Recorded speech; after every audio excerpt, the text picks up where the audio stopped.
El tema que nos ha de ocupar en este momento se encuentra registrado en el libro de Génesis y especialmente en el capítulo 4. Entonces decimos lo siguiente: al abrirse delante de la vista cada porción nueva de este libro de Génesis, se nos presenta continuamente la idea de que estos capítulos son la sementera de todas las doctrinas bíblicas y que encierran a la vez los fundamentales de toda la historia de la humanidad. Así es que en el capítulo 4 tenemos en la historia de Caín y Abel los primeros ejemplos del hombre mundano y del hombre de fe. Nacieron fuera del Edén y eran, por supuesto, los hijos de sus padres en su estado caído, y por lo tanto no hubo nada en sus condiciones naturales que distinguiera al uno del otro. Los dos eran pecadores y habían heredado una naturaleza pecaminosa. Es necesario admitir esto y ver con claridad la realidad de una operación de gracia en uno de los dos casos que no hubo en el otro, o, de otra manera, no nos será inteligible la historia. Si la diferencia entre las acciones de uno y del otro se explica por medio de alguna diferencia que hubo en sus temperamentos, entonces se debe entender que no eran participantes de la naturaleza caída de sus padres, ni participantes de las circunstancias de esa caída, y por lo tanto no quedó lugar para la manifestación de la gracia por parte de Dios, ni para el ejercicio de la fe por parte de Abel. Algunos enseñan que todo hombre nace con las cualidades y las capacidades que, si las usa bien, le capacitarán para volver a Dios. Esto lo dicen en contradicción directa con lo que aquí se anuncia claramente en esta historia. Caín y Abel nacieron no dentro, sino fuera del paraíso. Eran hijos, no de Adán en su inocencia, sino de Adán en su pecado. Habían entrado en el mundo hechos ya participantes de la naturaleza de su padre, y poco importaba bajo qué faz de su naturaleza manifestaron sus características particulares como individuos. No dejaba de tener la naturaleza de Adán, la naturaleza humana corrompida que de sí era incapacitada para hacer el bien. Lo que es nacido de la carne, carne es. No una cosa carnal, sino carne en toda su esencia. Y lo que es nacido del espíritu, espíritu es. No simplemente espiritual, sino espíritu en su esencia. Así lo especifica Juan capítulo 3, versículo 6. Si ha habido alguna vez una buena oportunidad para que todas las cualidades, capacidades, alcances y tendencias de la naturaleza humana tuvieran amplio lugar para su manifestación, las vidas de Caín y Abel las ofrecieron en abundancia. Si hubiera existido algo en la naturaleza con que el hombre pudiera haber recobrado su inocencia perdida y logrado ganar la entrada otra vez al Edén perdido, este era el momento en que debía haberlo desplegado. Pero no hubo ninguna indicación de esta clase. Los dos eran hombres perdidos, eran hombres carnales que habían trocado su inocencia en actos de transgresión. Adán perdió su inocencia y no la pudo recobrar. Es necesario contemplarlo como la cabeza caída de una raza caída que, por la desobediencia de él, fue hecha pecadora toda la humanidad. Romanos capítulo 5, versículo 19. Llegó a ser en su persona la fuente contaminada de la cual han brotado todas las corrientes inmundas de la humanidad. arruinada y culpable, el tronco muerto del cual han salido todas las ramas de una humanidad muerta, es decir, en cuanto a las cosas morales y espirituales. Es cierto que Adán mismo, como hemos dicho, fue objeto de la gracia, el poseedor y el demostrador de una fe viva en el Salvador prometido, pero no hubo en eso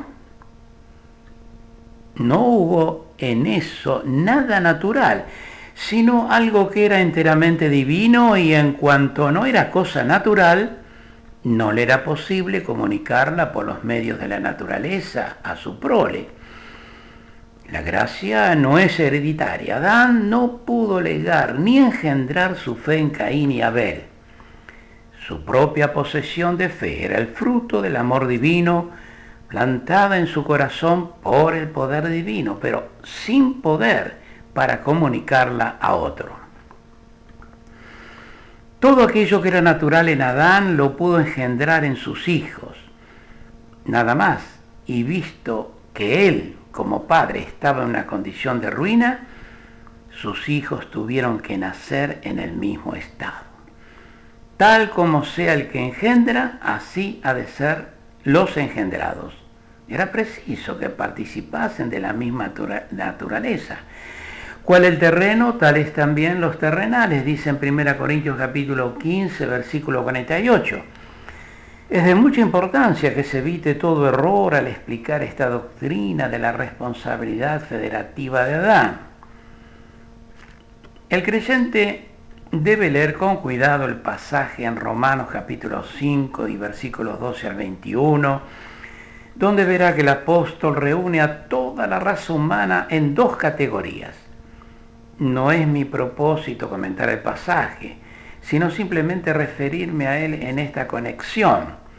El capítulo 15 de la primera epístola a los Corintios nos enseña la misma doctrina. Del primer hombre tenemos como frutos de la desobediencia el pecado y la muerte. Del segundo hombre, con mayúscula, tenemos como frutos de su obediencia la justificación y la vida. Como se deriva una naturaleza del uno, también se deriva otra del otro. Sin duda, cada naturaleza desplegará en los casos particulares sus propias energías y manifestará en cada individuo que la posea sus poderes particulares. Sin embargo, no faltarán las evidencias positivas que determinen cuál de las dos naturalezas domina. Ahora, como el modo de derivar la naturaleza del primer hombre es el de la generación natural, de la misma manera hemos de derivar una nueva naturaleza del segundo hombre, con mayúscula, por medio de un nuevo nacimiento. Habiendo nacido en la carne, hijos de Adán, participamos de su naturaleza carnal. Al nacer de nuevo, participaremos de la naturaleza del nuevo progenitor.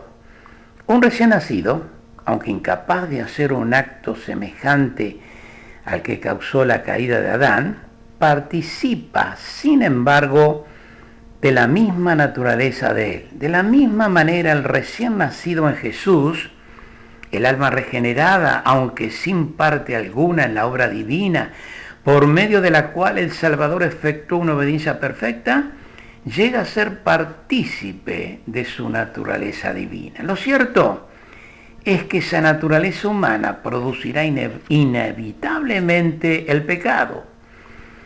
Igualmente cierto es que la otra naturaleza obra la justicia.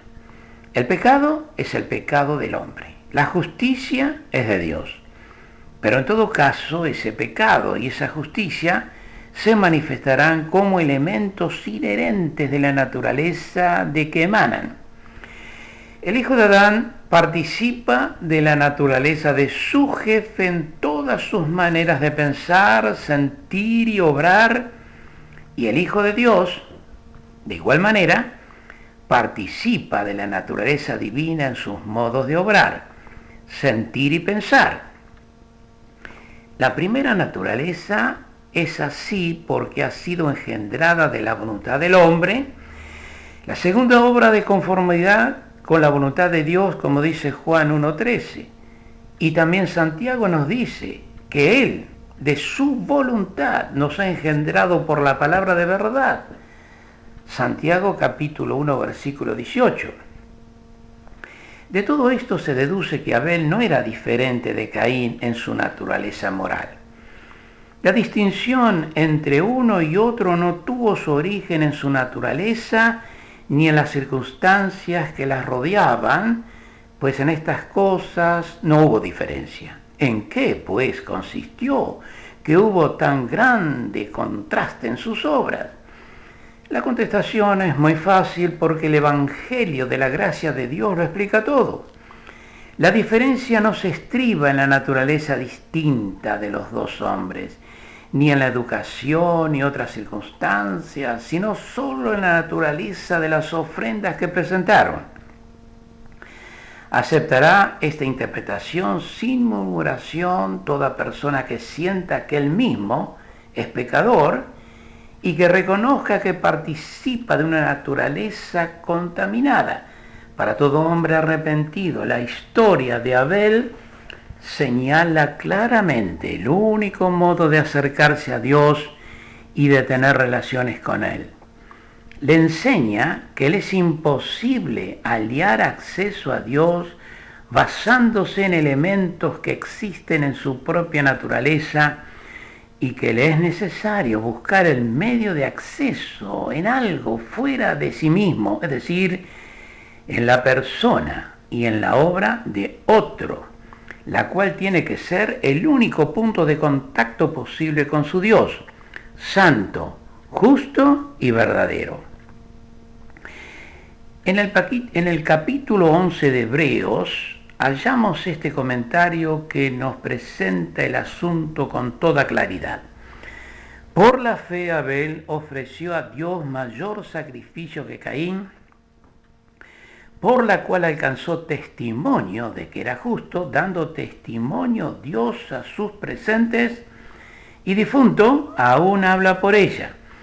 Aquí se nos dice claramente que el punto de partida entre los dos hombres no era el del carácter respectivo de ellos, sino era el de sus holocaustos. No era una diferencia entre los adoradores, sino en su modo de adorar.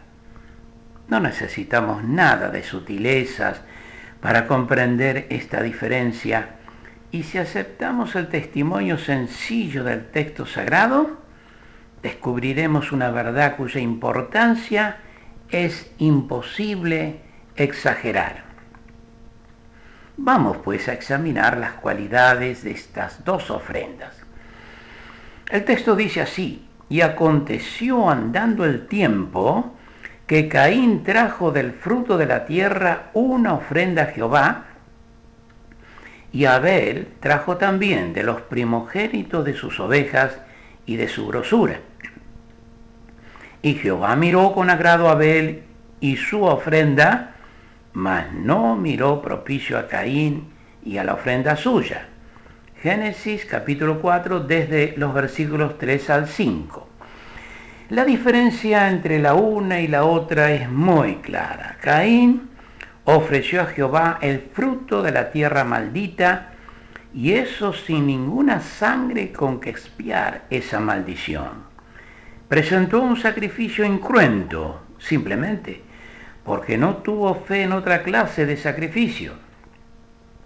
Si se hubiera posesionado de la doctrina divina, habría sabido que desde el principio, sin derramamiento de sangre no hay remisión de pecados, como dice Hebreos capítulo 9.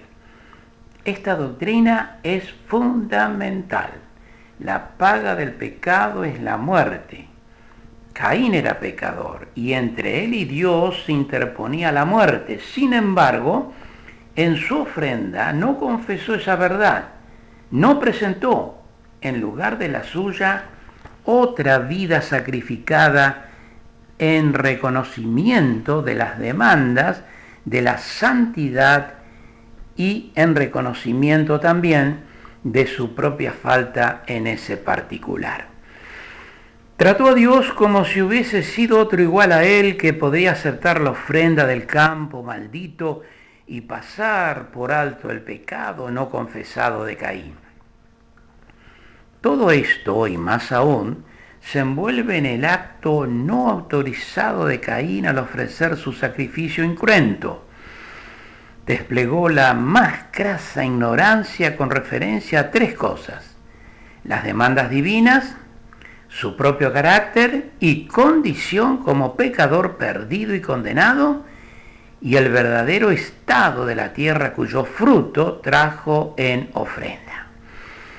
El razonamiento humano podría decir: ¿qué ofrenda mejor y más aceptable hay que el producto de la labor de las manos y del sudor del rostro?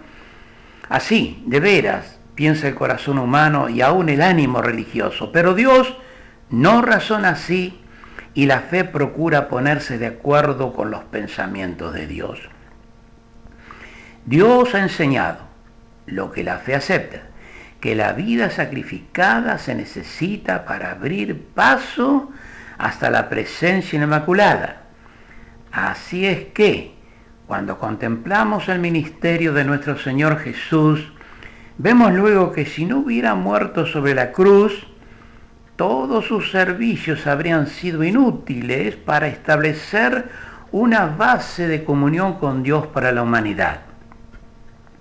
Es cierto que hacía bienes durante toda su vida, empero solo por su muerte rompió el velo. Así se describe en Mateo capítulo 27 y el versículo 51. Ninguna otra cosa podría haberlo hecho. Si hubiera seguido hasta el día de hoy yendo por todas partes y haciendo bienes, el velo habría permanecido entero y habría seguido presentando una barrera intransitable para el adorador que buscara el lugar santísimo. Así nos consta que Caín edificó sobre fundamento de arena cuando procuró acercarse a Dios por medio de las ofrendas suyas. Un pecador no perdonado que entra en la presencia de Dios trayendo su sacrificio vegetal se hace culpable de la más grande presunción. Es cierto que había trabajado para producir su ofrenda, mas ¿de qué le valió esto? ¿Podría la labor remover la maldad del pecado? ¿Podría el trabajo satisfacer las demandas de la santidad divina? ¿Podría ser la base para que Dios la aceptara? ¿Podría anular o expiar la pena que el pecado había incurrido? ¿Podría quitar a la muerte su aguijón y a la tumba su victoria? ¿Podría hacer una sola de todas estas cosas? Imposible. Sin derramamiento de sangre no hay remisión de pecados. La ofrenda vegetal de Caín, como todo otro sacrificio incruento, no solamente no tenía valor, sino que en realidad era una abominación en los ojos de Dios. Su acto demostró su ignorancia, no solamente en cuanto a su propia condición, sino al carácter divino. Dios no debe ser honrado con manos de hombres como si algo hubiera de menester. Así se nos dice en Hechos capítulo 17, versículo 25. Pero Caín obró como si pudiera haber abierto camino hacia Dios por medio de sus legumbres. Hay muchos que piensan lo mismo todavía. Caín ha tenido sus millones de imitadores en todo tiempo. Caín ha tenido sus millones de imitadores en todo tiempo, repetimos. El culto de Caín es el culto universal. Es el culto de todos aquellos que no se arrepienten, de los inconversos que tienen la necedad de inventar otro sistema de religión fuera de aquel que Dios reveló. El hombre natural piensa que Dios debe recibir algo de sus manos, olvidándose que para Dios también es más bienaventurado dar que recibir y que sin duda Dios merece la posición de mayor bendición. Sin contradicción alguna, lo que es menos es bendecido de lo que es más, dice Hebreos capítulo 7, versículo 7. ¿Quién ha dado a Dios primero para que Él tenga? Dios está dispuesto a recibir una ofrenda muy insignificante del corazón que ha aprendido antes el significado profundo de la verdad encerrada en la petición del salmista cuando dijo, de lo tuyo hemos dado.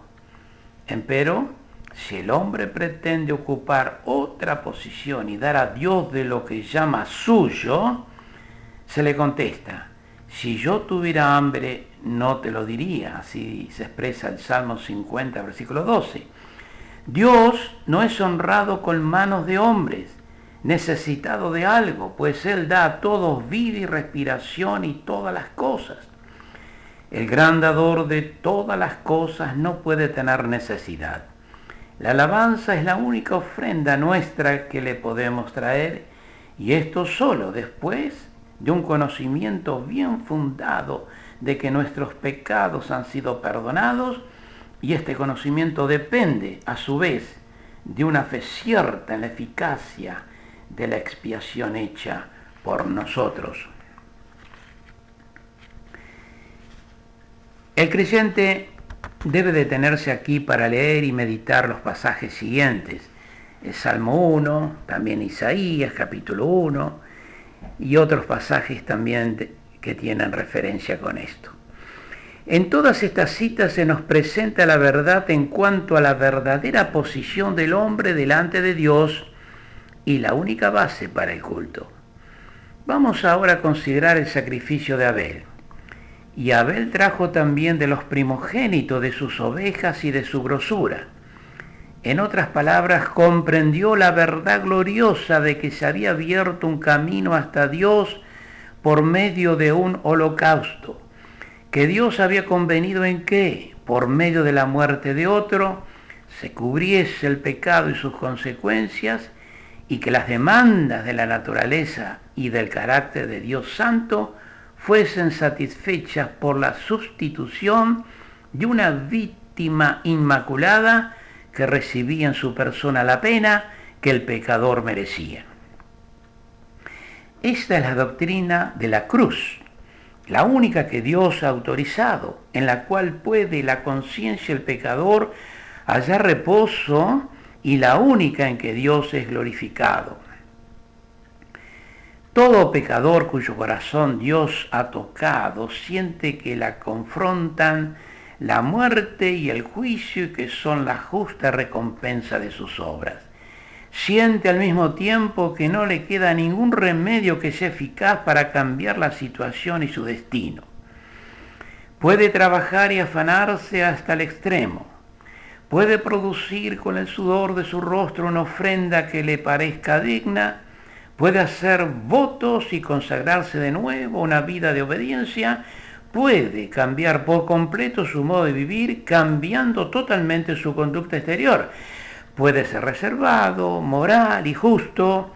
Puede llenar todas las condiciones de lo que llamamos una vida religiosa, aunque carezca de la fe salvadora. Puede hallar placer en la lectura de la Biblia, en la oración y en los sermones.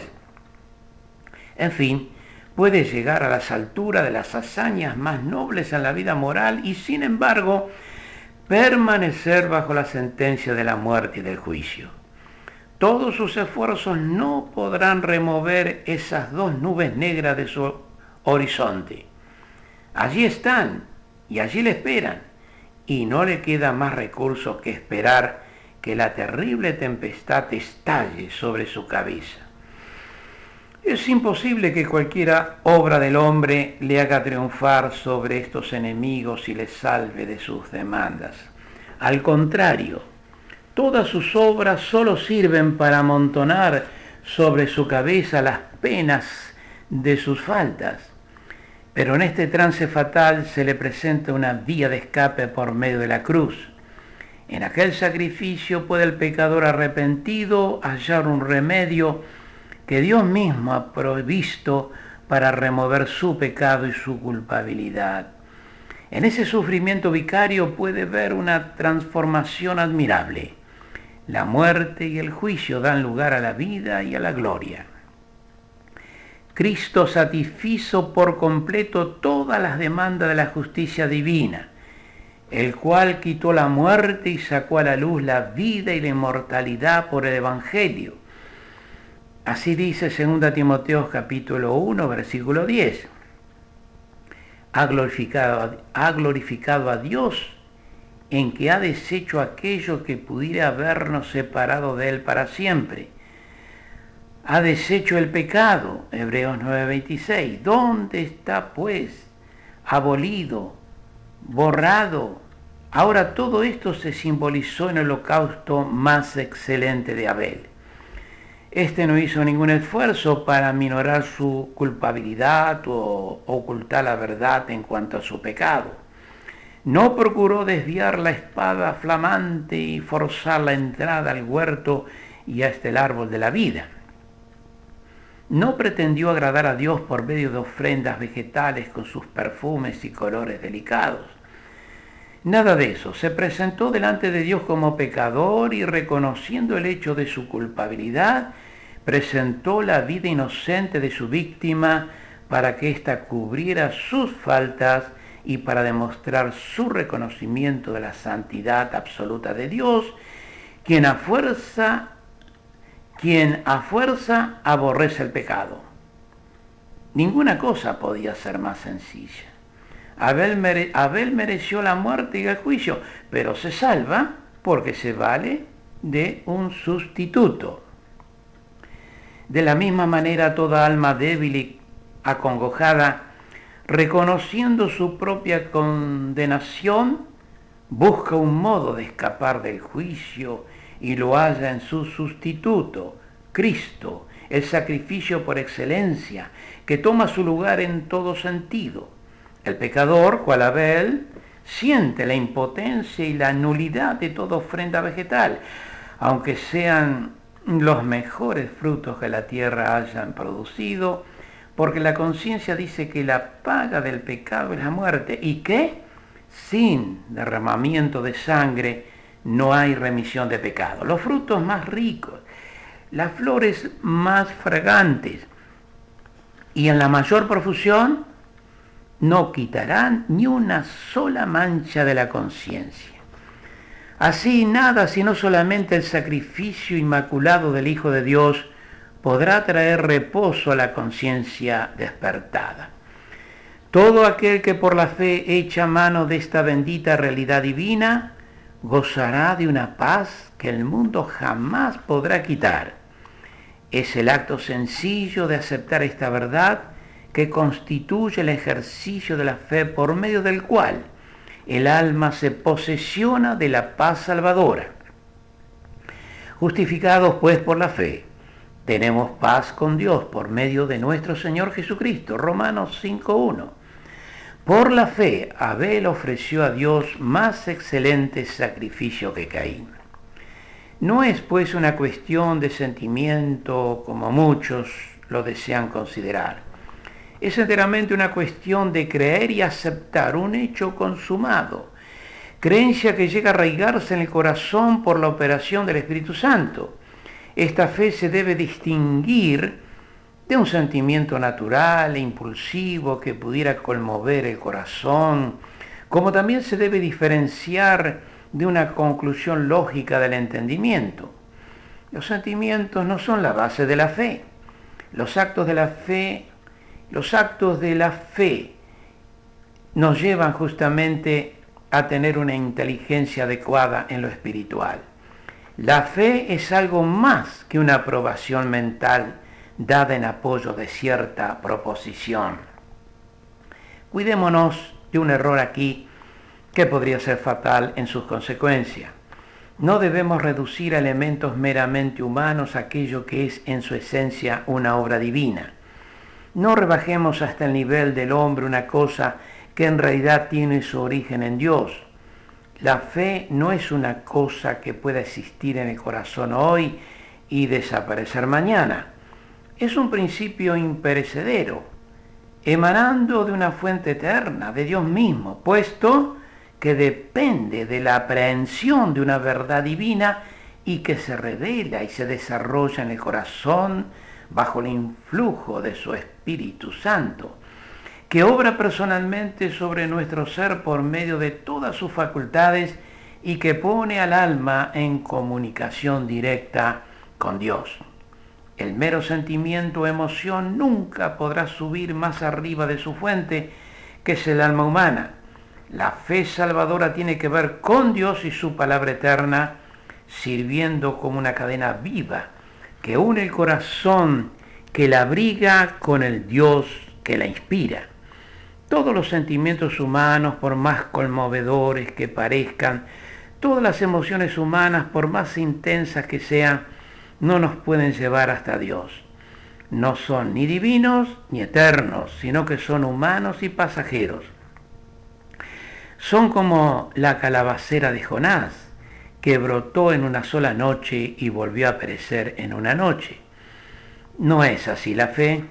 Este principio vital tan precioso para el bienestar del alma participa de todo el valor, como también de toda la realidad y eficacia de la fuente de que emana, y se arraiga una vez para siempre en el alma, que es el objeto de sus propósitos.